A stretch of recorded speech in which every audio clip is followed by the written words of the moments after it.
Parece una obviedad, ¿no? Porque Sí. se supone que cuando querés pensar un problema de arquitectura de alguna u otra forma, el modelo es útil. Pero además yo creo que tiene algo que está por fuera de estas definiciones más académicas, que es que es un juguete. La maqueta es un juguete.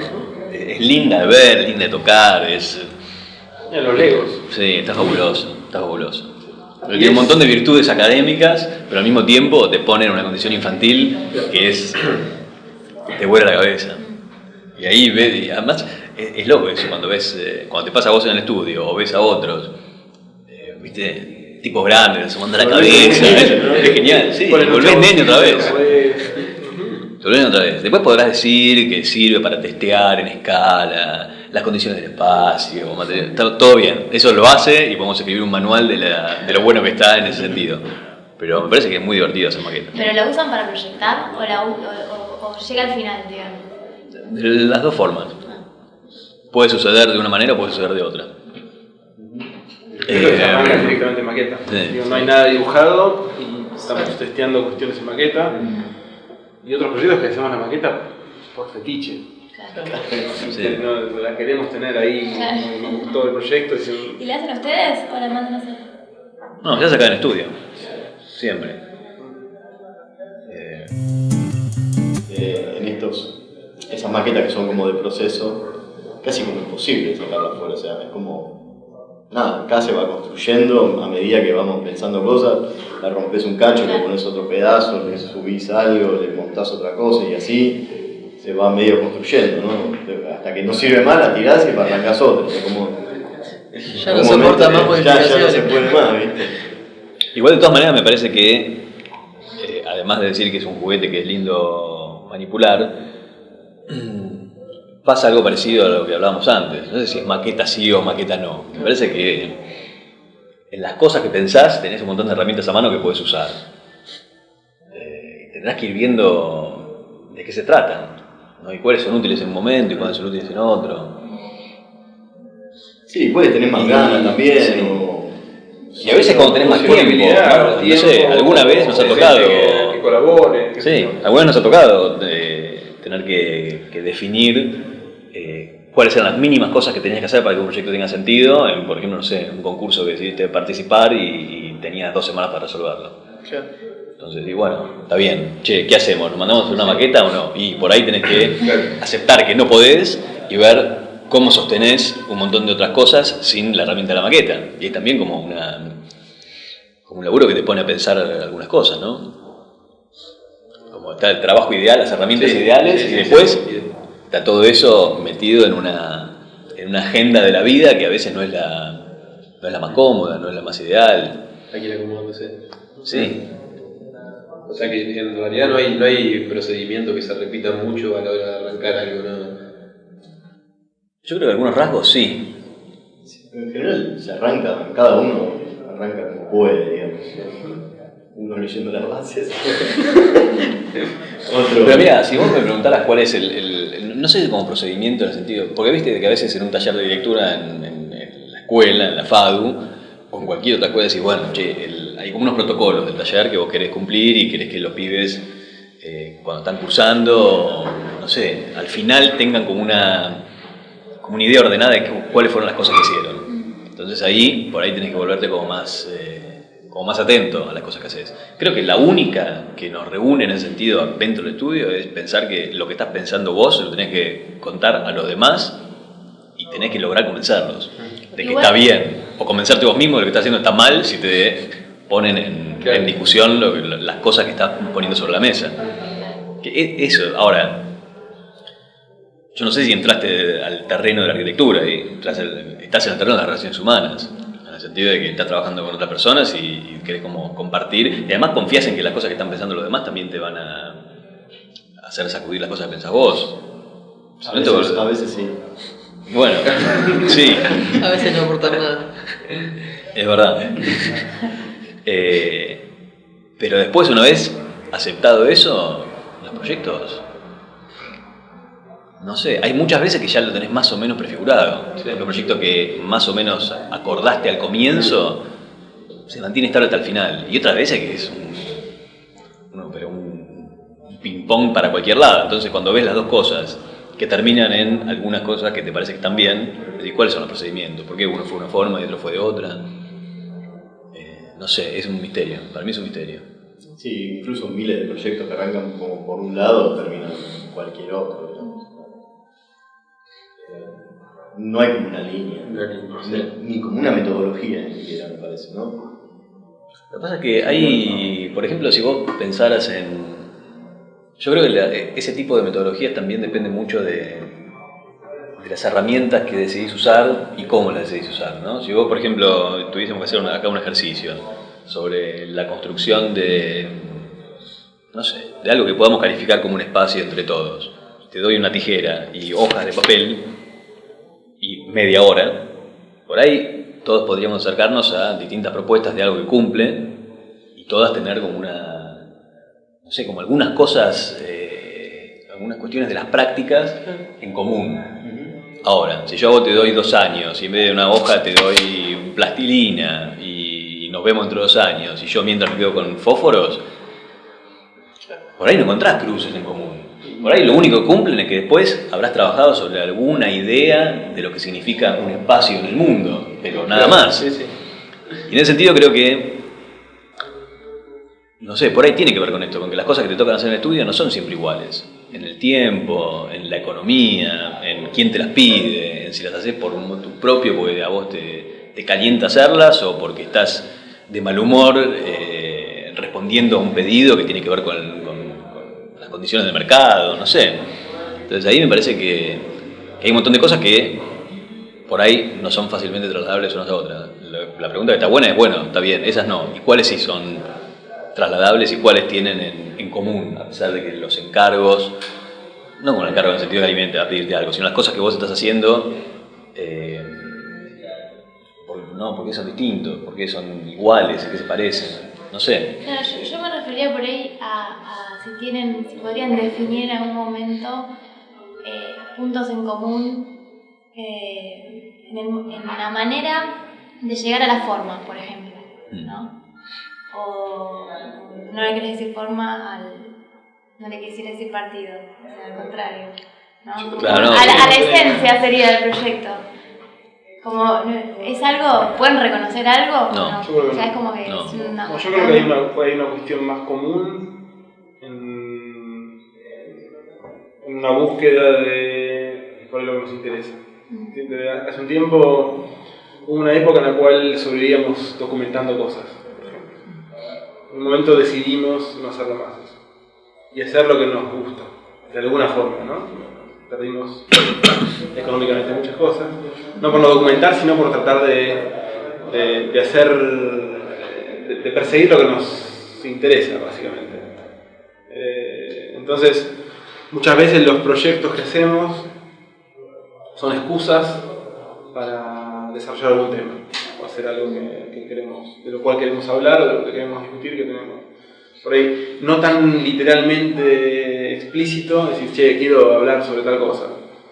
No, bueno, por ahí muchas veces se da, o muchas veces no, es más un acercamiento a algunos temas que nos interesan, qué sé yo.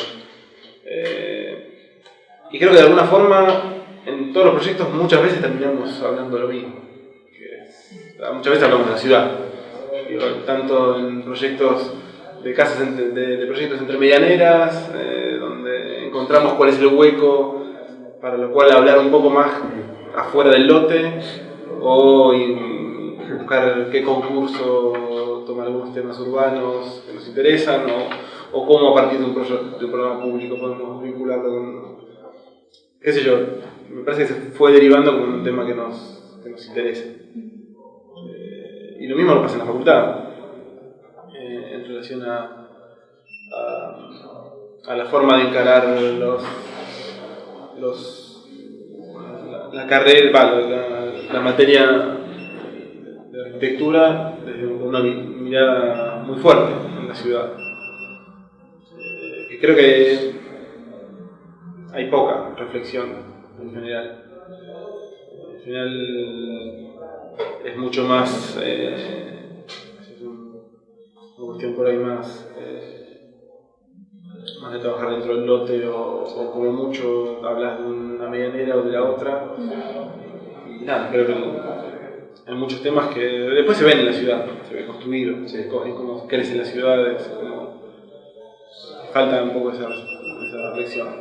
Es un tema también, la cuestión de la teoría y la práctica, cuando a veces se escucha muchos teóricos que desde la teoría hablan mucho sobre estos temas, de la ciudad, de la arquitectura ciudad, del edificio ciudad, y después en la práctica a veces se ve como que terminan respondiendo a las leyes del mercado y nada más, por una cuestión de tener que sobrevivir.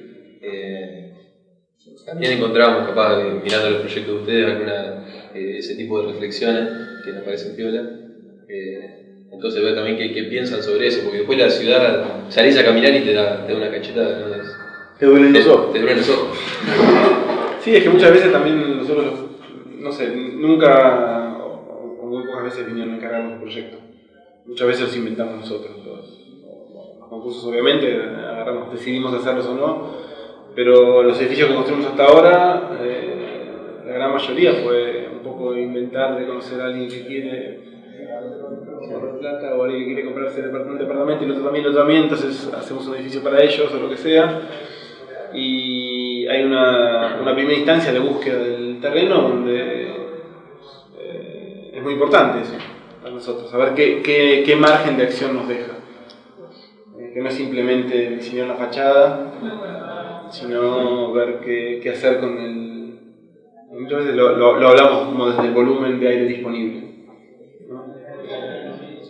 Hay lotes de Buenos Aires que permiten una densidad muy alta y son muy profundos, que nunca nos enfrentamos a eso, pero yo no sé qué podemos hacer ahí. Son edificios que te dejan muy poco margen de aire, ¿no?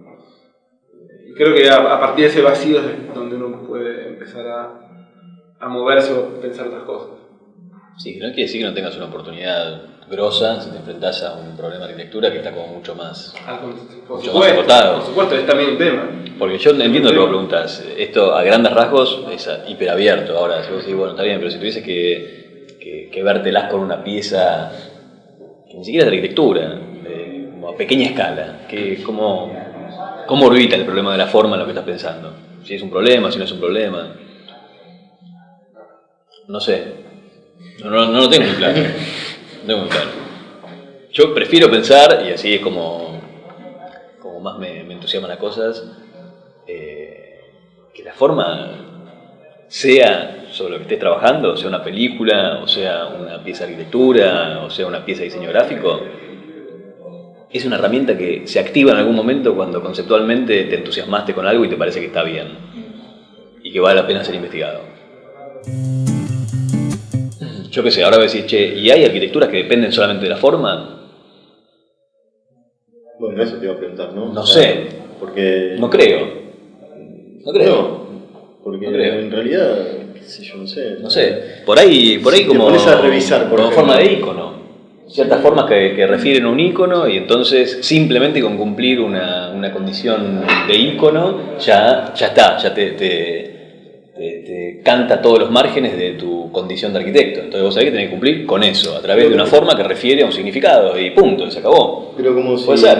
Pero también es como, no sé, como si revisasen la historia, por ejemplo. La arquitectura fue variando de forma, no sé, a medida que iban avanzando los siglos, ponele. Y sin embargo no hay mala arquitectura o buena arquitectura antes o después de determinada forma de pensar el espacio. Y sin embargo fueron diferentes formas y diferentes espacios, digo. Qué sé yo, el Panteón romano sigue estando buenísimo después de no sé cuántos siglos, ¿no? Bueno, pero por ahí depende un poco también de la justificación de esa forma. O lo que sea. Pero ya, imagínate que no, o sea, trata de sacarle cualquier simbolismo que tiene. O sea, espacialmente es fantástico, ¿no? Sí. Y eso es lo que importa. Después, qué sé yo, si tiene... Es más rebuscada la forma con la que hicieron el casetonado, pero es como o si pusieron la piedra más pulida o menos pulida, la verdad que es menos importante eso. Es como si estuvieras hablando de un laberinto. Y sí. El laberinto tiene su condición formal, espacial y simbólica y se mantiene como muy curioso a través del tiempo, sin importar si está hecho de ligustrina o de mármol blanco, como previo, inclusive hasta la construcción. Yo qué sé. No, es un tema, además, fíjate que atravesás estos temas que involucran un montón de miradas narrativas y filosóficas que se pueden incorporar, atravesás esos temas de manera como, viste, atolondradamente cuando haces los proyectos. No es que vas a hacer un proyecto y te pones a discutir, bueno, a ver, veamos cómo la semiótica nos da de comer en relación a lo que estamos discutiendo. No sé, a veces entras a los manotazos. Está bueno pensar en esos términos porque es cierto que la estructura general del estudio de arquitectura es un modelo que en realidad no sé si aplica. No sé si aplica porque, o por lo menos acá, por lo menos no nos toca a nosotros, pero es muy cambiante. Y creo que te puede llevar como a falsos ideales, ¿no? Pensar que uno forma un estudio, una estructura, monta una estructura y que esa estructura después continúa en el tiempo. Y la verdad es que la profesión es súper dinámica, súper cambiante. En ese sentido me parece que está bueno poder pensar estructuras que no estén montadas sobre ese ideario que en realidad puede ser que sea de otra época o trasladados de otro lugar, no lo sé de dónde viene, pero es verdad que estamos, como tenemos un chip que de algún lugar viene, donde parecería que un estudio tiene esa estructura, ¿no? Sí.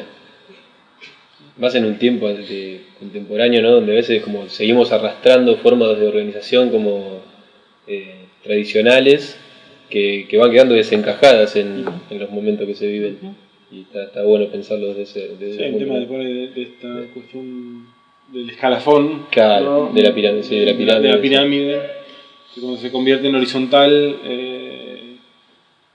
cuando entra en ritmo y es interesante, como un experimento también, porque también es complejo de manejar esa estructura horizontal, porque hay momentos donde funciona mejor, imagino que hay momentos donde es más difícil que funcione, pero bueno, es eso, ¿no? Porque hay ciertos momentos donde esa estructura te permite crecer muy rápido, ¿no? Crecer en cantidad de gente, en poder por ahí hacer algunos proyectos más grandes, y en el momento nada, a tirarlo con eso. Un poco eso. Sí, era esto también un poco de como estar abiertos a esta posibilidad de estar abiertos a incorporaciones, pero también a ideas nuevas, ¿no? A propuestas nuevas,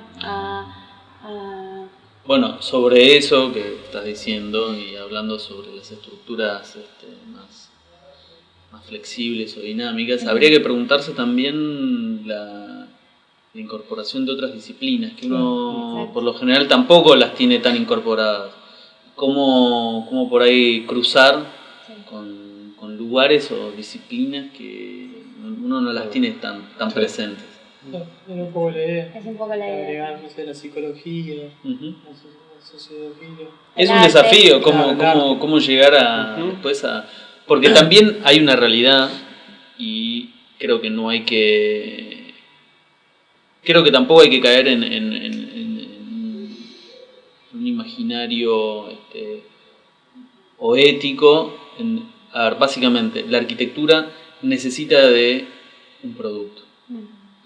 Yo creo que, por lo menos, aunque sea un texto, yo creo que como arquitectos contamos lo que pensamos a través de lo que hacemos, pero sobre todo sobre lo que producimos. Me parece que, y creo que está bueno eso, porque hay que poder hacer cosas que te emocionan, que al final de cuentas digan algo, y no solamente quedarse con como la imagen poética de, bueno, sí, ¿no? Congregamos un montón de gente, pero ahora, en un momento yo me acuerdo, tenía un compañero que el padre era político y me decía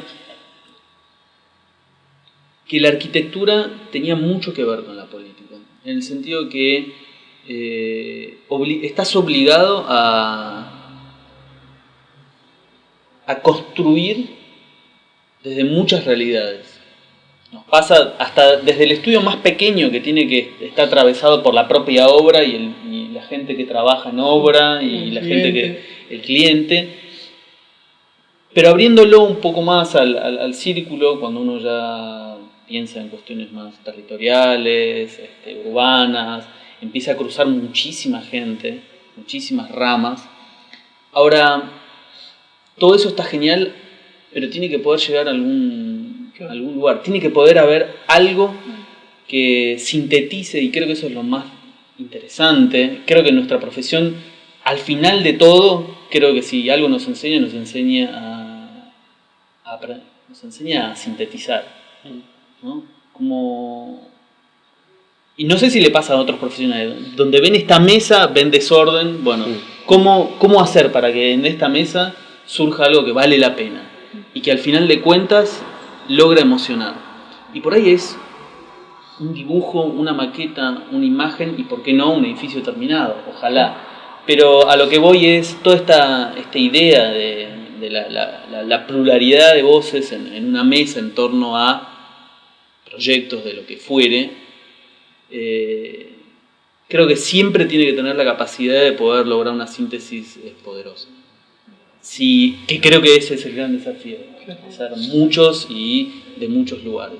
Y ahí es donde me parece que la cabeza del arquitecto tiene mucho para decir, ¿no? Esto de poder alejarse un poco y ver cuáles son las cuestiones más fundantes, que están en torno a algunas temáticas, y poder hacer de eso algo que conmueva.